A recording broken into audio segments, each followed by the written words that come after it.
Welcome to the show, and last episode was all about finding that perfect location for the long weekend.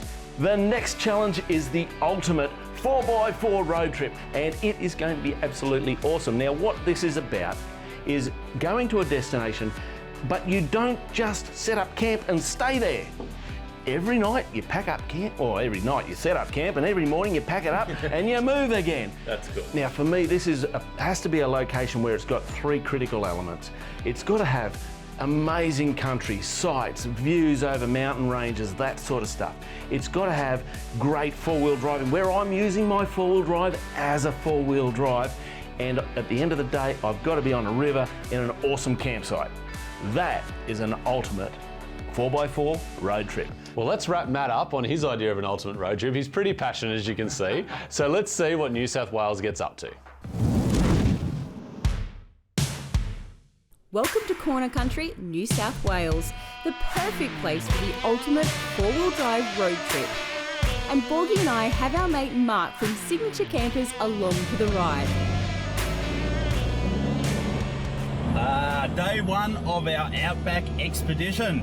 Mark, have you been out this way before, mate? Mate, I haven't. First time out this area. Are you excited about what's to come, mate? Pumped. What an amazing place to explore. Mark is the owner of Signature Campers. He went to buy one camper and was so impressed that he ended up buying the whole company. Borgie, I believe you've been out here before, is that right?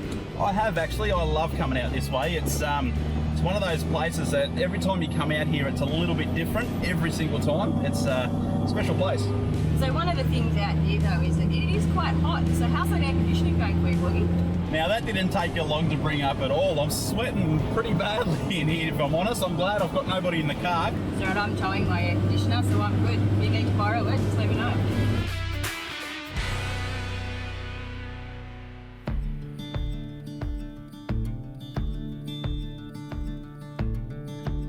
There's no better feeling than being able to travel with your best friend. Now I've got Dash in the back here. He's in his own little dog box. He's got his own little area, which is really important when you're traveling. Making sure that they've got somewhere they can kind of call their little safe spot.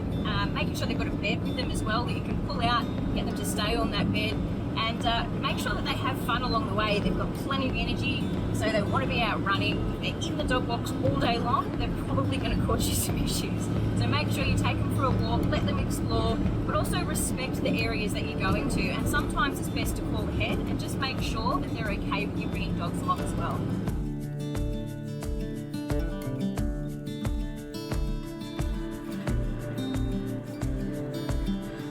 Well, if you're new to four-wheel driving, you're probably wondering where you can go for your first big adventure.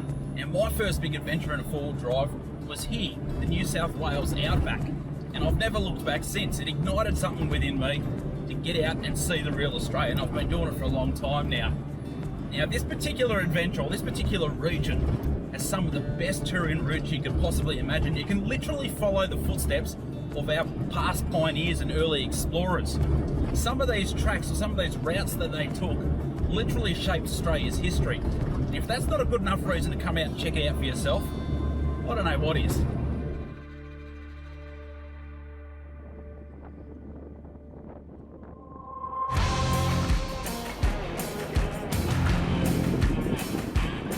Oh, look out guys, we've got a bit of water on the track here. Go mate, get into it.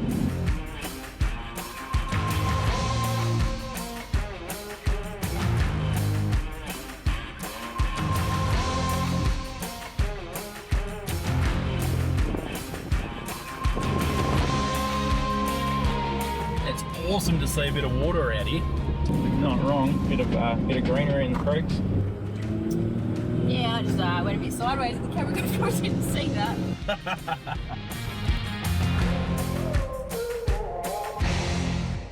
It's about 250 kilometres from Whitecliffs to Milparinka, and there's a good stretch of well-maintained dirt road before you take a right onto the highway and get yourself into this cool little historic town. Guys, Outback pubs don't get much better than this. This one's got our name on it. And the beautiful Milparinka. It's very, amazing place. Yeah, it's a beautiful spot. It's kind of, you wouldn't even know it was here. It's quite small, but it's got some really cool cool stuff here. In the gold rush, Milparinka had one bakehouse, one police barracks, one blacksmith, and of course, 4 pubs. The Albert Hotel was the first one to be licensed, and you can imagine it would have seen a lot of foot traffic, especially on these 50-degree days.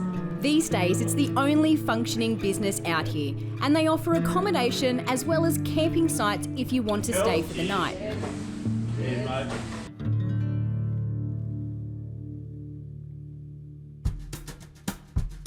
Well guys, I can't wait to head up now towards Sturt's Cairns. Should be interesting.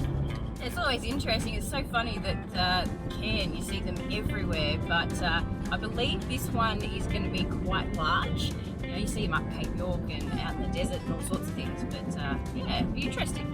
We've got a bit of a drive before we arrive at our next stop, but I've started hearing some funny noises coming from under the 79. Does it do it as you go to take No, it's only when you go, so that's where if I go real hard, Yep. as soon as I come off everything, that's when it starts doing it. Not my first pick of places to break down. So definitely sounds to me like it's something different. I've already tightened up the wheel nuts now. They were a little bit loose on one. So if I go gun-ho, first gear, second gear, as soon as I come off second gear, that's when it starts making the noise. Alright, so what we're going to do is basically just have a check of the level of the oil in here, make sure that's not the issue. And then more than likely we're going to remove this shaft here and then basically run in 2-wheel drive. Will mean we will have to take the camper off the back and probably pop that onto ball gear because we don't want to put any extra pressure onto the car and potentially end up with no drive at all. So that's the plan at the moment, and then when we get into a town we'll have a bit of a better look at it. While the boys and I work on removing the tail shaft, our producer Dave wastes no time organising a new rear diff. While we don't have any phone reception, the Zolio allows us to send emails and text messages to the crew back in Sydney so they can get working on a solution. Well, we're finally on the move again and heading towards a landmark called Sturt's Cairn. Well guys, it says we're almost at the Cairn here, and you look out and you think, gosh, it's barren, and these guys were here for a little while. There's not much going on. It's quite hilly, but yeah, it's just so vast. Can you imagine how isolated they must have felt back then? Especially having to stay here for months. Completely. I did hear that the actual cairn itself was a way to entertain the workers so that they had something to do, which is quite interesting. During Charles Sturt's expedition to the centre of Australia in the 1840s, he and his men became stranded in this spot. The land was in drought and they spent 6 months camped by the waterhole here. To keep the men occupied, Sturt instructed them to build a cairn. Now, you might think that this is just a big pile of rocks, and in essence it really is, but have a little think a bit deeper about it. This was a journey into the centre or into the inland of Australia to find an inland sea, and the irony is when they got out to here they were struck by drought, they had no water, they couldn't go any further forward, and they were stuck here for about 6 months. So during that 6 months they did a couple of different things to keep them occupied. This was one of them. This was to keep their minds occupied. They built this big monument here. Then afterwards they dedicated it to one of their fallen soldiers, you could say, who actually passed away not too far from here, and put all their hard work to good use. And their hard work is still paying off now because they're still making me walk up a big hill to look at it. Unfortunately, during their 6-month stay, Sturt's second-in-command passed away. He died from scurvy, which is caused by a lack of vitamin C. His men buried him under the grevillea tree and carved his initials and the year onto it. 175 years later, and the tree is still here to tell the story. Back at Milparinka, we're meeting Ruth, who volunteers at the visitor centre. The local volunteers have worked very hard to look after what is left of the town. This is obviously the Milparinka courthouse. It's designed by the colonial architect James Barnett, and this one was built in 1896. Cost about £1,200. The materials, well, the stone was all quarried here, but the timber work and everything came from Adelaide. These 2 rooms would have been used by the judges or magistrates or whatever here in court. And in this room at the moment, we've got stuff about Charles Sturt's expedition, which of course was really, really important to this area. This particular building, former police station and then used as the court and the barracks, so the police officers lived in here as well. So it would have been fairly crammed. We spent a good couple of hours learning of the local history from Ruth. If you're ever in the area, a stop to the visitor centre is so worthwhile. As it was getting to that time of day, we decided to set up camp just across the road.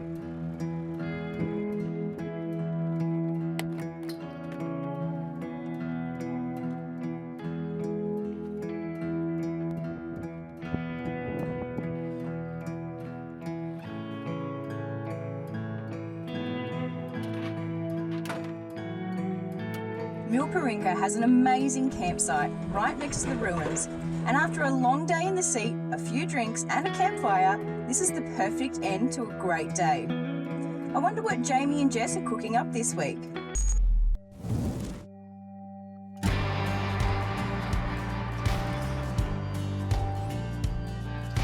Alrighty guys, so the tree at Depot Glen was pretty awesome to see, but I believe we're now heading to another tree which is going to be in the most northern part near Fort Grey. I'm actually quite excited to see this particular tree because I believe it's the most northern one that we know about that's been marked by Sturt himself. So that's yeah, this is pretty much as far as he got as we know it.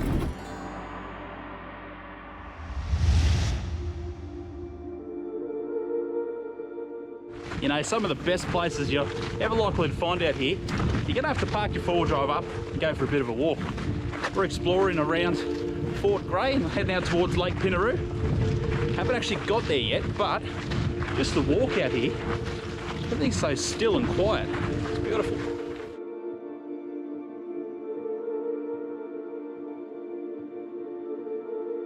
I just got a message. It's come from Zolio. You can actually see here on the screen it's popped up just like a normal notification. So what we're trying to do is arrange the new diff. We've got someone in Sydney who is looking into it. So he's basically let me know that the factory, well basically that the locker we were looking at isn't available, but we can look at a different one, and they're going to try and get it here as soon as they possibly can. So that's pretty cool. We're in the middle of absolutely nowhere, and we're able to message back and forth. And obviously I'm sort of waiting by these messages at the moment because I would like to get my car fixed. There are relics along the way from when this was a sheep station. The owner didn't realise the area was flood prone and abandoned the homestead after the 1956 flood. Well, we've been walking for a couple of kilometres now. Yeah. Across the dried out lake to get to this little bad boy right here. The Sturt engraved tree. Now this is actually the last one that he has journaled that he blazed, so it could quite possibly be the last one that he actually did blaze. Unfortunately, this tree did actually sort of die in 1956 when a flood came through, so the etching or the blaze that's on here isn't really that visible, but you still get that feeling as you're coming out here and as you stand here and you look around at just how barren and sort of vast everything is and how far away it all is. Would have been a mean feat. So guys, the other day when we were speaking with Ruth, she gave us some really good information about something that's pretty exciting up this way that's sort of underway at the moment. The wild deserts. So we're about to go and see Reese, who is introducing some extinct species from this area sort of back into the area, which I think is really cool. You're kidding, it's not really a program that you hear much of sort of in the general mainstream media. I'm keen to see what they're up to. G'day, Reese. Hey, g'day there. How you going? Good, mate. How you going, all right? Good, thanks. Yeah. Excellent. What have we got here, mate? Well, this is the new Wild Deserts visitor area. We're here in Sturt National Park, and Wild Deserts is managing about 10% of Sturt National Park. Yeah, we're doing some mammal reintroduction work in Sturt National Park. So eradicating some of the ferals and bringing back some of the species that were once found here but have disappeared. The feral Reese is referring to are mainly cats and foxes, and one of the natives that is being reintroduced is the greater bilby. The really exciting bit of work that we're undertaking in this wild training zone is trying to expose these native, locally extinct mammals to these feral predators so that they have an opportunity to learn, and we're trying to basically breed smarter bilbies and bettongs that we hope one day will be able to live outside of fenced reserves and in the wider landscape. We've got a special grid there with peaked bars, which is hard for things to walk across, and then we've got some audio alarms here operating that are motion activated, trying to scare things away as they start to approach the grid.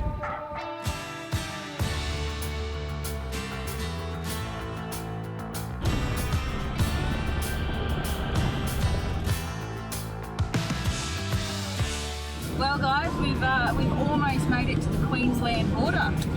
Well, like many of our fellow explorers, I reckon we get to the Queensland border, turn around and head back down into New South Wales. That's where all the fun's at. I'm only up here just to look at them, wave them and let them know that it's much better down our way. Yeah, New South Wales for the win. The ultimate four-wheel drive road trip has to be something big. This isn't just your next weekend away, it's something you've been planning for a really long time. Yeah, that's right, and I reckon you've really got to make sure you can feel that heartbeat of Australia. Yeah, and maybe throw in a little bit of that Aussie adventurous side as well. That's right, following the footsteps of our explorers is a great way to see this part of the country. And where can you do all of that, Boogie? Well, it's right here in the heart of the New South Wales Outback. Definitely. So guys, if you like this and you want to come out and do the Outback and you think it's the ultimate, make sure you jump onto Facebook and give New South Wales a big vote. That's right. Number 1, New South Wales. Now, we may not be able to cross the border to get to the pub, but I reckon we've worked out a pretty good solution to this.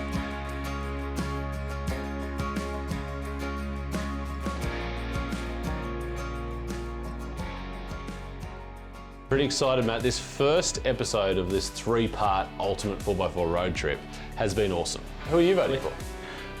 Oh, Queensland? Of course. Well, I live in New South Wales, so, look, if you want to vote, because at the end of the day, you guys are going to be far better at this voting thing than I am. I'm a swinging voter, there's no doubt about that. So what you got to do, head on over to the website and put your vote in there. And remember, just vote for the challenge. Don't be a muppet like me and vote for the state. Like, really? Before you go and vote though, make sure you sit back and take a look at what we've got coming up next week. Next week on the Offroad Adventure Show, our teams continue their ultimate 4x4 road trips. Jamie and Jess head to 75 Mile Beach in search of some of their favourite Fraser Island destinations. There are swimming holes, great campsites and a bit of history thrown in for good measure. Leash and Borgie leave Cameron Corner behind and start to head back down the Sturt Steps route, visiting Tibooburra before heading to the stunning Milparinka Lake Station in the middle of Outback New South Wales. There's a track to explore that hasn't been driven in a long time, plus a tour of this amazing property that sits right on the route the explorers would have taken on their journey north. Tune in 1 PM next Sunday to see the adventure. The Off-Road Adventure Show is proudly brought to you by Signature Camper Trailers, Opposite Lock, GME and Tough Dog.